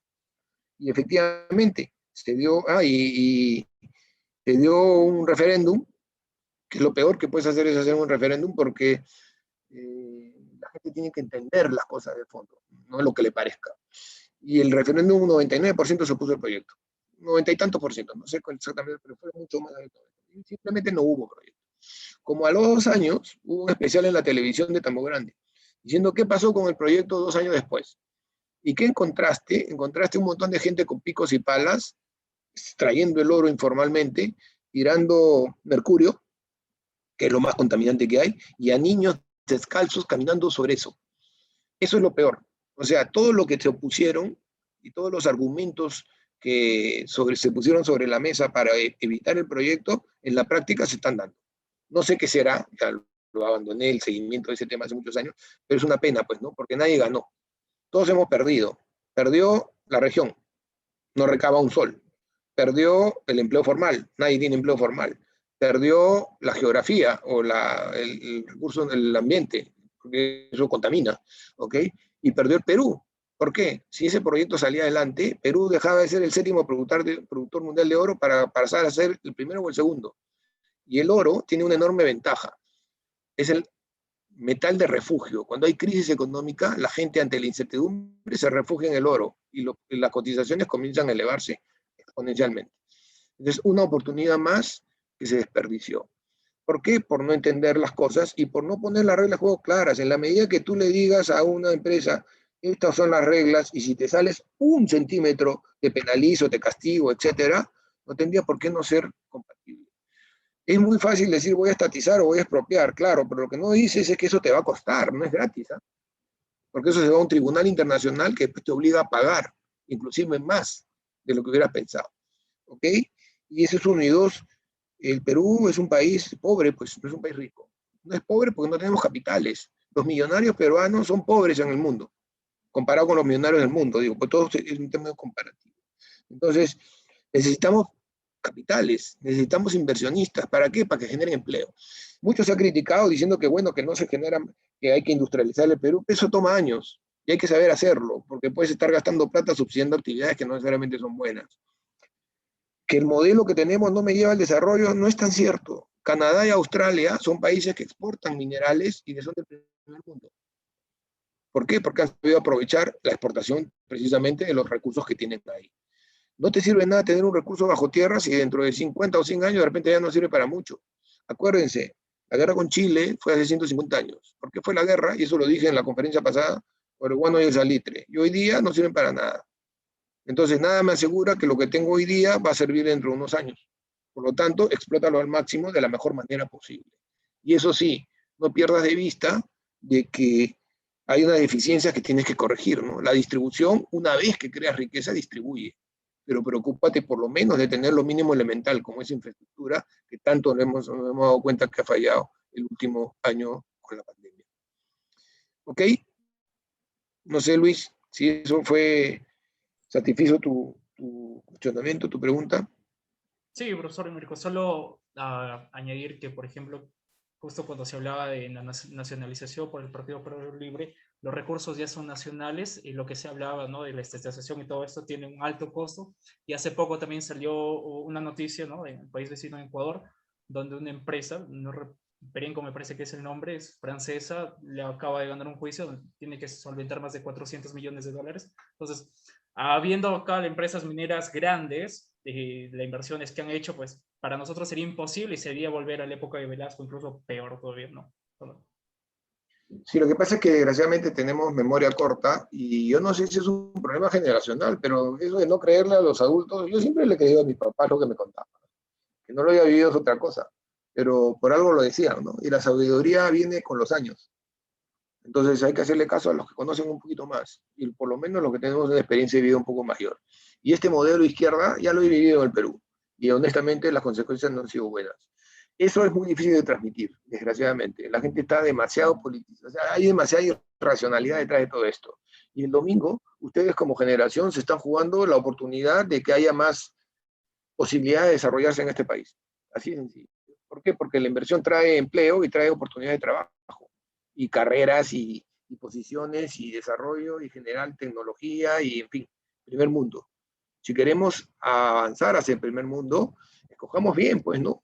Y en cambio, si queremos retroceder, bueno, tienen la mesa servida. Cada uno es libre de escogerlo. Yo, en lo particular, no tendría mucho que pensar. Tendría tanto que perder, sobre todo generacionalmente hablando, que no estarían dudando ni un centímetro de lo que debe al frente. Pero bueno, siempre y cuando se corrijan, evidentemente, las deficiencias que todos somos conscientes que existen, ¿no? Principalmente va por ahí. No sé si hay más preguntas. Por ahí, Sandra. Estamos a 8 minutos para terminar, entonces tenemos Sandra, la pregunta de Sandra y Margot. Sí. A ver, dime, Sandra. Saludos desde Cusco, doctor Mirko. Tengo dos preguntas. La primera es acerca, por ejemplo, de ver el tema también de la diversificación de la economía. Justo en una clase también del programa de Jóvenes y Política hablábamos un poco del tema de la descentralización y cómo nosotros hemos venido, o esto, qué hemos venido logrando aparte de lo que se ha logrado, aparte de haber construido el tema de, por ejemplo, cosas básicas como el tema de ser reconocidos por nuestra gastronomía, por el tema del turismo, todo ello, pero vemos que todavía esto se puede, digamos, potenciar mucho más. Entonces yo quería saber cómo podemos diversificar para poder tener también, reforzar nuestra economía. Y la segunda es, tengo una pregunta que nos hicieron desde el Facebook de Irene Vera, que nos dice, ¿qué otras consecuencias, aparte de que el BCR pierda autonomía, nos puede traer un cambio de constitución? Bueno, voy a contestar primero lo segundo y después voy a dar lo primero. Muchas consecuencias. Hoy día el motor no es el Estado, sino el sector privado. Si cambias eso, simplemente cambias de modelo. ¿Ok? Y lo del BCR se cae de Maduro. Si el Estado es el motor, le va a pedir recursos a quien se lo financie. Y en este caso, o a quien se lo proporcione. En este caso, le pedirías al Banco Central. Eso ya es suficiente motivo para no cambiarlo. Porque hay que revisar la Constitución. Se critican mucho cosas que están ahí explícitamente puestas. La salud y todo ese tema es un derecho, por supuesto, si lo dice la Constitución. Yo no soy médico, ni mucho menos abogado. Soy economista, y en el capítulo económico está lo suficientemente claro, ¿no? El sector privado es el motor y el Estado debe cumplir un rol subsidiario donde el sector privado no entre y también debe corregir las deficiencias que puedan presentarse. Un monopolio es una deficiencia. El Estado tiene que meterse a corregirla. Lo dice. Que no lo haya hecho es otra cosa. ¿Por qué? Porque hay que corregir el Estado. Hay que mejorar las capacidades del Estado. Y en cuanto a la diversificación o industrialización, o como lo querramos ver, o descentralización, o sea, yo le aconsejo que lo doy a los profesionales como ustedes, que no están en Lima, es que no se vengan todos a Lima, pues. ¿Por qué se vienen a Lima? Porque hay más oportunidades. Pero en la medida que no haya inversión, no van a haber oportunidades, así de sencillo. Entonces van a terminar viniendo todos a Lima. Y no, de repente no ni siquiera a Lima, se van a terminar yendo del Perú. La inversión genera oportunidad de crecer como economía, de generar empleos, como ya una economía más micro en lo que afecta a mí, y de desarrollarte profesionalmente como profesional. Esa es la diferencia. Cuando yo acabé la universidad en el año 83, me acuerdo, oportunidades de trabajo en el Perú había muy pocas, porque no había empresas. Entonces era muy frustrante a veces, no para mí, porque tuve la suerte de trabajar, ni bien terminé la carrera, pero para muchos amigos, terminar su carrera y no encontrar dónde trabajar era sumamente frustrante, formalmente hablando. Esas oportunidades se han ido presentando en la medida que la economía ha ido creciendo y han venido empresas de todos lados. Eso se puede acabar, ¿no? En la medida que digas voy a nacionalizar, voy a quitar, voy a cerrar.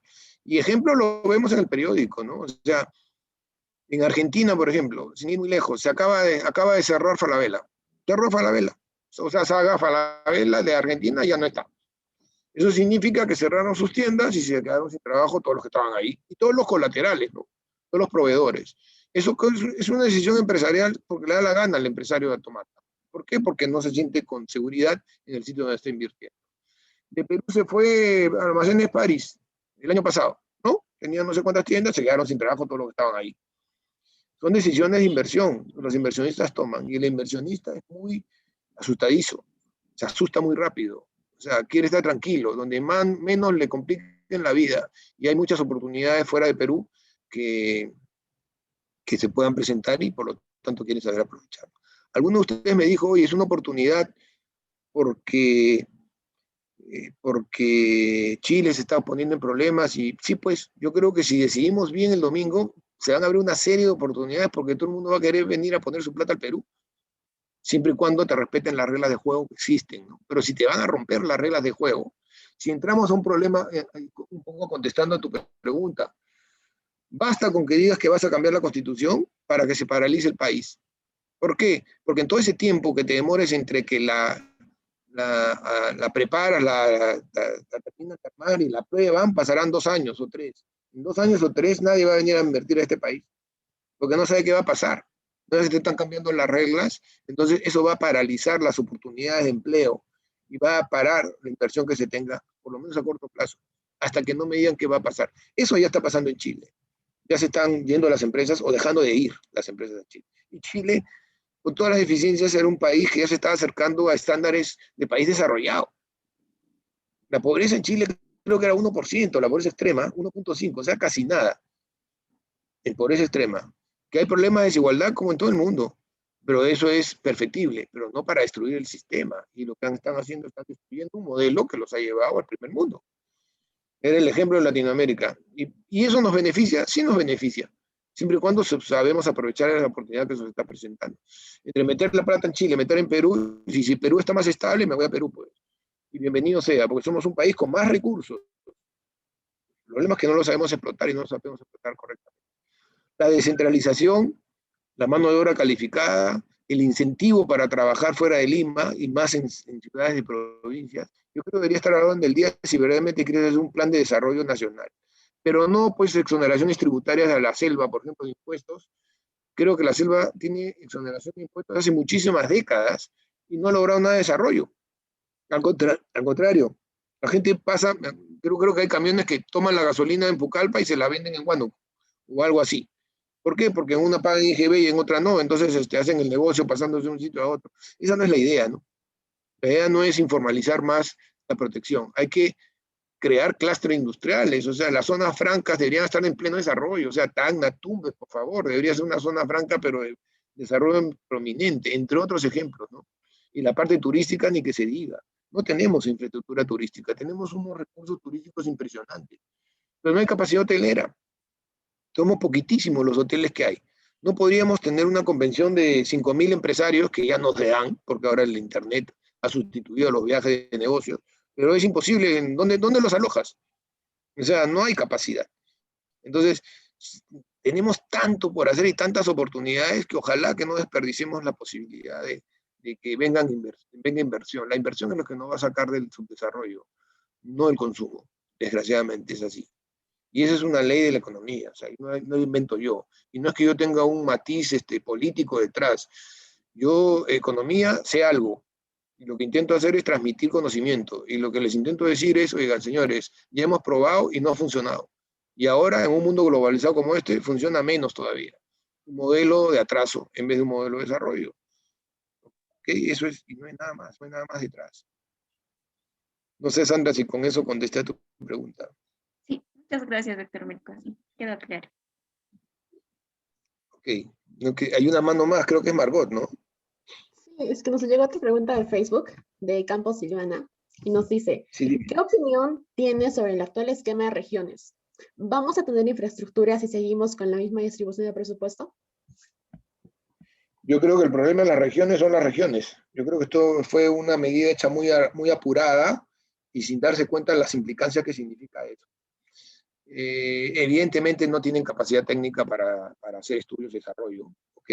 Y yo en particular pienso que yo me cuestionaría el esquema de regionalización, por lo menos por lo que he visto hasta ahora. Acá se habla mucho de todo el tema de la corrupción, etcétera, etcétera, pero eso también a eso suma le falta capacidad, ¿no? No hay capacidad técnica. ¿Por qué? Porque los profesionales se terminan viniendo a Lima, hay que ser honestos. Muy pocos son los que se quedan a trabajar en su lugar de origen. ¿Por qué? Porque no hay oportunidades. La medida que no haya oportunidades, se van a cerrar la posibilidad de mejora. La medida que haya más oportunidades, evidentemente las oportunidades de mejora van a aumentar. Yo premiaría, no sé, premiaría a la educación, premiaría a los empleos, si se descentralizan, ¿no? Yo te digo, yo manejaba una empresa que tenía tiendas a nivel nacional y a mí me costaba mucho conseguir gente para manejar una tienda. Si me alejaba del espectro Lima, me era muy difícil conseguir profesionales porque simplemente los muchachos jóvenes no estaban. Se habían ido a Lima, se habían ido a sitios más grandes o más atractivos. Y el esquema de regionalización funciona en la medida en que verdaderamente se trabaje para la región. Pero ya hemos visto en lo que se ha terminado, ¿no? Desgraciadamente, tengo que tocar la bendita palabra corrupción, pero la corrupción ha estado a la orden del día también, ¿no? Y eso es una enfermedad que ojalá algún día la podamos erradicar de nuestro país, porque eso es lo que hace más daño que cualquier cosa. Con buenos proyectos, no tendríamos por qué tener atraso. Y ahora, hay personas que me dicen, oye, pero en vez de ver el vaso medio vacío, míralo medio lleno, mira la cantidad de oportunidades que tenemos enormes oportunidades. Pero hay que generar buenas reglas de juego para que esas oportunidades sean aprovechadas, ¿no? Y no cambiemos las reglas de juego a cada rato. Y hay que entender las cosas, no hay que actuar por impulso, y hay que corregir lo que está mal. Y así como digo que el sector público es ineficiente, a los empresarios también hay que darle un buen jalón de orejas cuando no hagan las cosas correctamente, ¿no? Yo creo que es lo adecuado.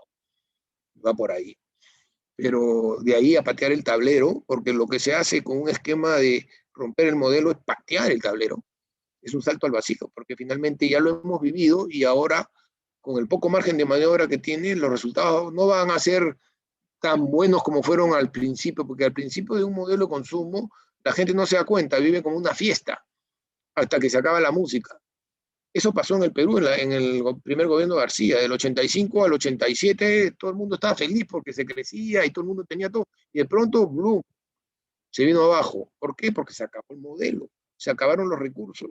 Hoy día, para empezar, ya no tienes recursos, no los tienes, a lo menos que rompas la autonomía del Banco Central, que es lo que a mí particularmente me preocupa muchísimo, ¿ok? Y por lo demás, nada, hay mucho por hacer, y esperemos que no nos equivoquemos el domingo, ¿no? Principalmente es eso. Sí, justo con ese tema, antes de finalizar, unas palabras, sobre todo para los jóvenes, ¿no?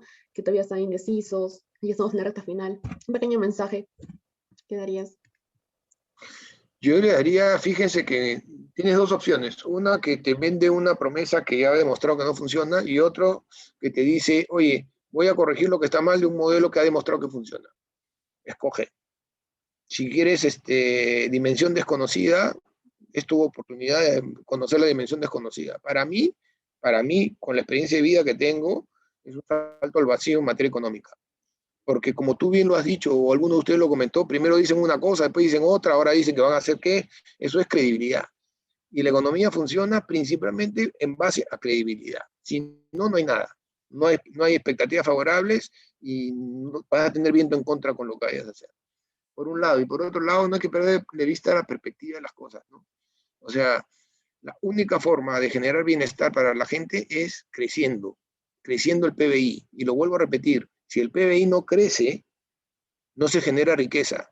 Y si no se genera riqueza, la economía se convierte en un juego de suma cero. ¿Qué significa eso? Para darte a ti, le tengo que quitar a otro. En cambio, si la economía crece, para darte a ti, le puedo dar más también al otro. Esa es la gran diferencia. No hay que perder de vista esa perspectiva. Pero que tiene que ser un crecimiento a largo plazo, permanente, no una sola vez y de ahí que me caiga. Tiene que ser sostenido a lo largo del tiempo. ¿Ok? Margot, no sé si eso fue suficiente. Si Gracias. Le doy el pase a Luis. Sí, ok, profesor Mirko, listo. bueno, para Sí, ya Luis. despedirnos, muchas gracias por este conversatorio del día de hoy. Ha sido muy importante, creo yo, para darnos cuenta de toda la problemática coyuntural política que estamos viviendo ahorita y analizar ambas propuestas, ¿no?, de los dos partidos políticos. Bueno, nos despedimos. Muchas gracias a todos nuestros asistentes. Sin nada más que decir, también invitarlos mañana a la sesión de política que tenemos. No se olviden, y el domingo a votar, no con sentimentalismo, sino reflexionando sobre las propuestas el impacto que van a tener de las propuestas.